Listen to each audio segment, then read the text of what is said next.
Hello and howdy everyone. I'm here to talk about Despicable Me 2. And I thought it was okay. I think I'm going to give it a 6. I think a 6 is fair. I was kind of bored with it most of the time. It was sporadically funny. And I wouldn't really call it hilarious, but it was sporadically funny. And good looking, the animation was good. So I think I'll give it a solid 6. I definitely don't have any interest in seeing it again. I don't think it's necessary to see on the big screen. So yeah, I think a 6 is fair. I didn't really want to see this movie.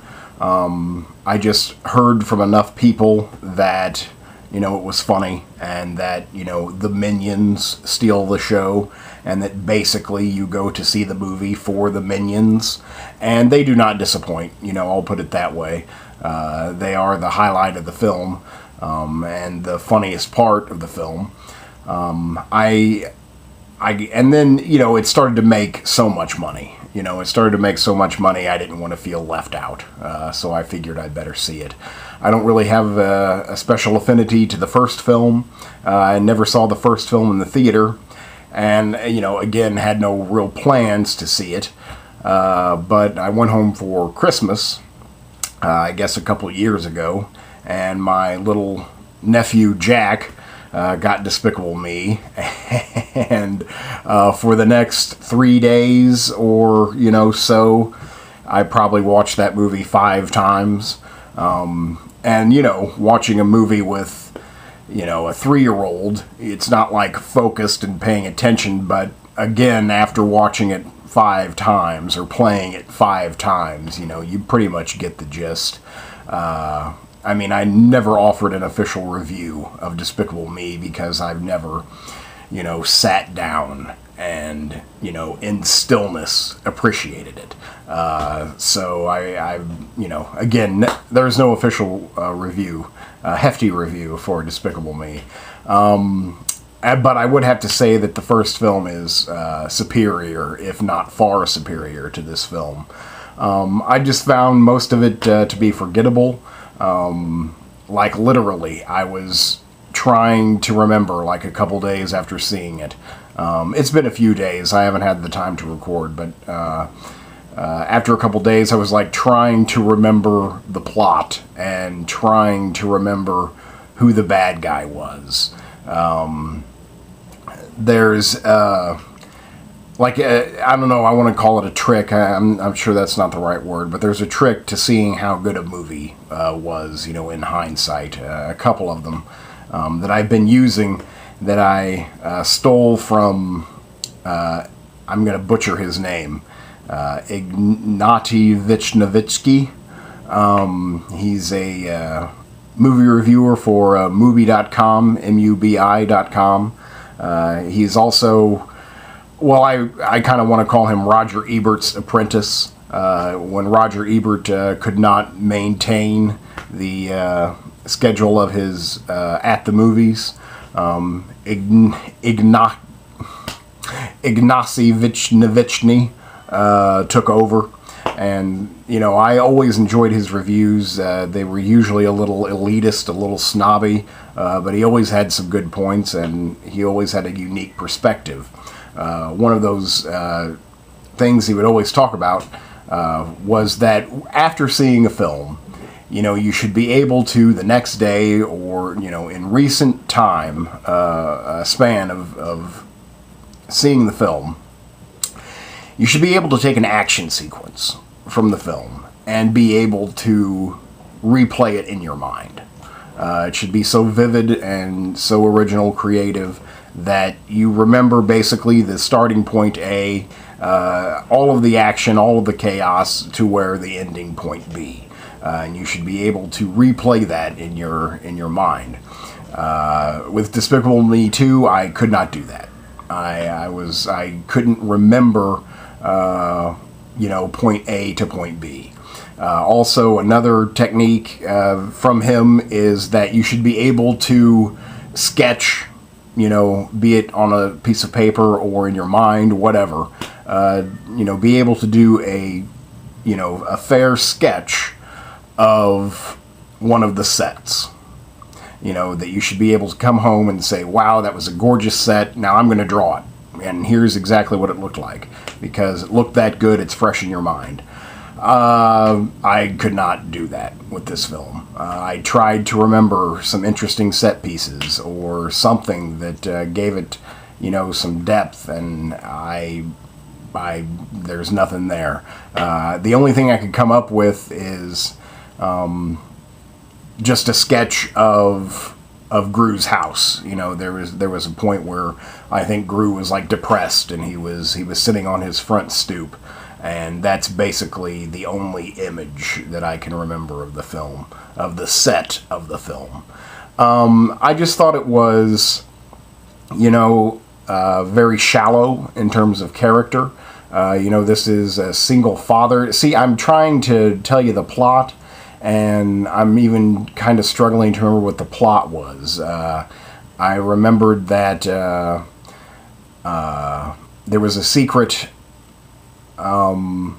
supervillain who had some type of ultimate weapon, and he was hiding out in a security mall. Gru is, I guess, hired or kidnapped, whatever, recruited to weasel out, sniff out the hiding supervillain at this mall where he's gotten a job. And Gru pretty much figures it out instantly, but yet no one believes him, even though they just hired him to do the job. They don't believe him. So that was weird. And so we just spend like 90 minutes, getting around to Gru being right. I also don't remember there being a particular good message. I think a kid's film should be not only entertaining but educational. Maybe not teach you anything specific, but it should have, a good moral. There should be something that a kid can walk away with, feeling as though he learned a good lesson. And from this, I don't think that's there at all. I also found it weird that his daughters were barely in it. In fact, like halfway through the film, I forgot that he even had daughters. And he has like 3 daughters, and he's a single father. And I swear, like, one of them hardly has any lines. And so, yeah, I was just like, halfway through, the daughters come back, and I'm like, oh yeah, this is a single father we're watching. And his kids were barely in it at all, and when they were just, supposed to be cute, and they didn't really do anything. I felt that it just kind of went from gag to gag. It seemed to be like intercut with, okay, now we'll tell 2 minutes of story, 2 minutes of exposition, and then we'll have 5 minutes of just random sight gags, physical humor, which is, again, fine. It's funny. It made me chuckle, but it didn't engage me in any way. My brain nor my heart was invested. But I occasionally laughed.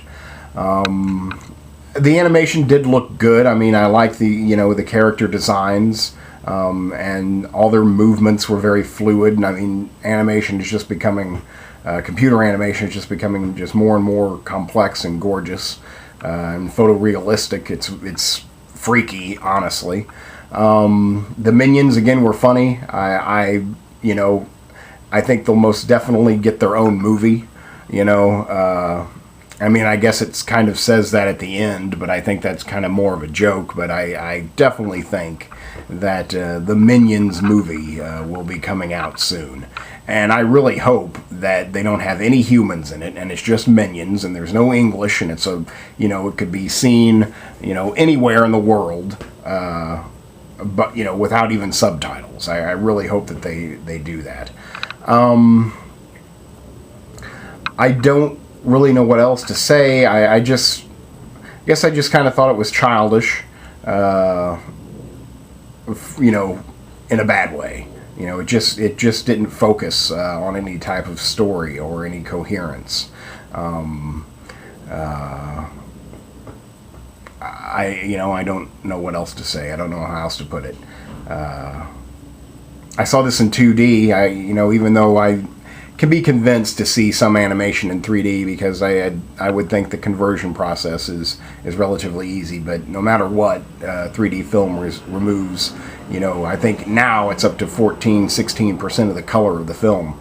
So I'm still not an endorser of 3D. I think it's ridiculous, and I wish people would stop seeing movies in 3D so that it would just go away. It would just go away. That'd be nice. So, yeah, I really can't think of anything else. It was just whatever. It was fine. I'm sure kids love it, which is, why it's there. So I guess it succeeds at that. I just wish, kids would have learned something, or felt like they, watched something more than a 90-minute fart joke, So yeah, there you go. I think I'm pretty much done talking about that. So that's Despicable Me 2, and I give it a 6. I think a 6 is fine. Thanks much.